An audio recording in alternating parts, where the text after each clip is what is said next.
Hey everybody, Catherine with Graceful Table popping in my Minnesota sweatshirt because we're making Minnesota wild rice burgers. So you guys have probably seen at the store, you can buy like a wild rice blend.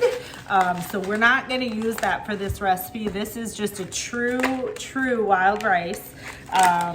Hopefully you can find this in your stores. Let me show you here, okay? There it is, cultivated right here in all of our lakes, which is amazing. Further north you drive in the state, like in the summer, you can find it at like little road stands and at gas stations. You can find it everywhere in the summer. It's awesome. So we're gonna use that for this recipe. Nothing screams Minnesota quite like wild rice. Okay, and so I'm gathered just a few tools for this recipe. It's burgers.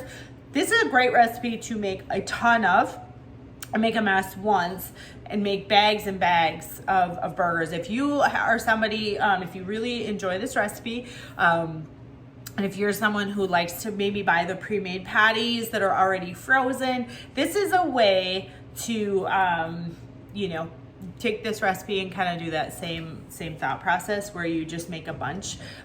So in a freezer bag, and then I always will put parchment paper in between. So, you can fit quite a few in here. And then just grab the ones that, as you need them. It's really nice, especially as the weather starts to get warmer and you start grilling more and cooking outside, to have them on hand and ready to go. Okay, so here's what you're gonna need. Big stainless steel bowl. If you have this mix and chop, you'll want to grab that. And if you don't, let me know. So I'm going to tell you about that in a minute.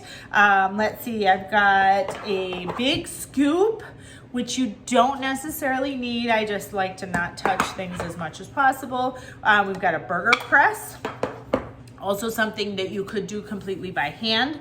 But I'm gonna show you that burger press, and then I've got some veggies that I have used this food chopper for, and I'll show you that in a minute as well.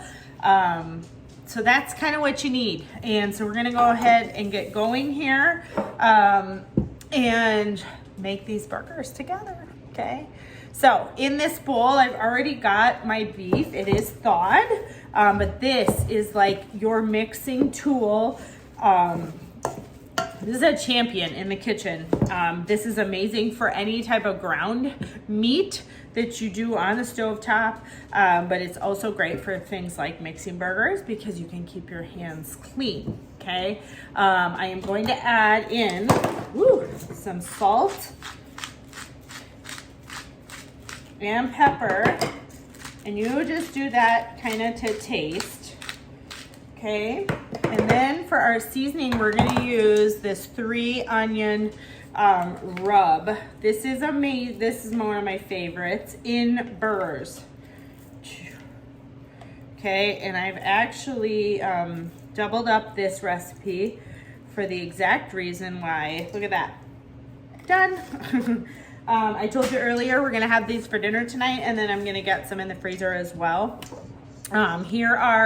These are actually mushrooms, so none of my kids, probably maybe one of them, would choose mushrooms. But in this food chopper, I'm just gonna show you this real quick. If you've never seen this little tool in action, it is super handy for chopping all things super tiny, especially when you're hiding veggies in recipes, okay? So just and down, so easy. And look at that, super small. Add that in there, plus with the other ones that I already chopped up.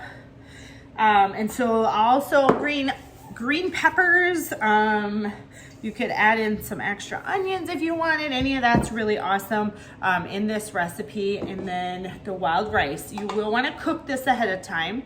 And so this is what we're looking for, where it's kind of split open. Okay. When it's cooked. Okay, and unlike regular rice, when you do wild rice, you do need a little bit more water to rice ratio. And then the last thing that we're gonna add is a binding agent. And so you can either choose like a panko breadcrumbs, or you can use eggs. So if gluten is of any issue to you, obviously go with the eggs. And I'm just gonna use them just because I have them right here. Okay, and then we just mix. So this is gonna get us all mixed up. This is a little bit of what I like to call a kitchen sink recipe. If you've got any type of like leftover veggies, you could easily throw those in here chopped super small. Okay, and we're getting close here to being mixed. I'm just going to grab mix and scraper here just to make sure we've got everything in combined.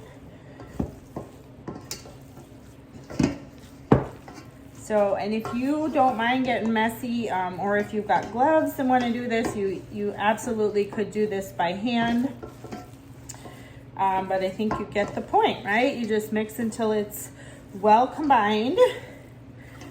Okay, and then it's time to press some of our patties. So now I've got just a big sheet pan here that I will use, and I will lay them all out and just do them kind of at once. And then I will put, some of them we will cook for dinner, the others I will go ahead and put in the freezer. So this